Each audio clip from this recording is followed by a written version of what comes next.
Back in the early 1990s, Sony and Nintendo were partnered, working on a CD-based add-on for Nintendo consoles. Then, Nintendo suddenly canceled the deal and partnered with someone else, leaving Sony with the technology but no product to release. Instead of walking away, Sony decided to turn that failed project into its own console, and that decision created the PlayStation. This is the evolution of the PlayStation, from PS1 to PS5. The PS1 was Sony's first attempt, and it immediately stood out.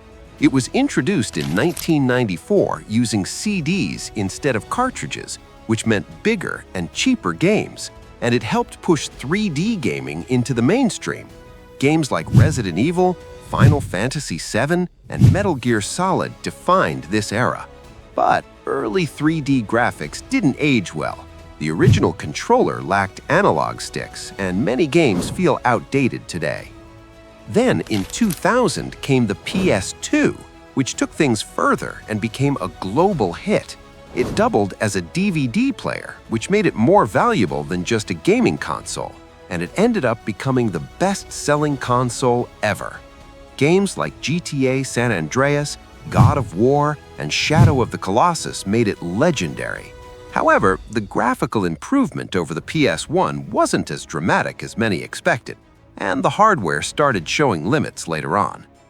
But in 2006, Sony made a huge mistake. Before we continue, comment below the first PlayStation you started gaming with and what your favorite game was. We would love to hear it. Now, back to the video. When Sony launched the PS3, they used very powerful hardware and introduced Blu-ray, but it was expensive and difficult for developers to work with. Because of that, it struggled early and lost ground to competitors. Still, games like The Last of Us, Uncharted 2, and God of War 3 showed its true power later on. The backlash was clear: high price, confusing architecture, and a slow start that hurt Sony badly. The PS4 was Sony fixing those mistakes.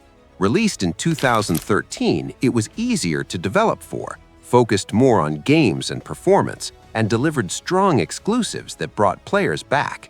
Games like Spider-Man, God of War, and Horizon Zero Dawn defined this generation. It was successful, but not perfect. It wasn't a huge technological leap, and loud fan noise became a common complaint. And finally, in 2020, PS5 released, focusing on speed and immersion. Its SSD reduced loading times dramatically, and the new controller added more realistic feedback during gameplay. Games like Spider-Man 2, Demon's Souls Remake, and Ratchet & Clank Rift Apart showed what it can do. But it launched at a high price with a large design, limited true next-generation games at first, and stock shortages frustrated buyers. Then in 2024, Sony announced the PS5 Pro, focusing more on performance improvements like better graphics and higher frame rates rather than a completely new generation. Some people see it as unnecessary, with the main backlash being high pricing and not enough difference for casual players. And now the next question is, when is the PS6 coming out? Unlike phones or PCs, consoles take years between releases because developers need stable hardware, and each generation is designed to be a major upgrade, not a small yearly improvement, which is why PlayStation doesn't evolve every year. For early updates about that and videos like this, make sure to follow. If you loved the video, support us by clicking the like button.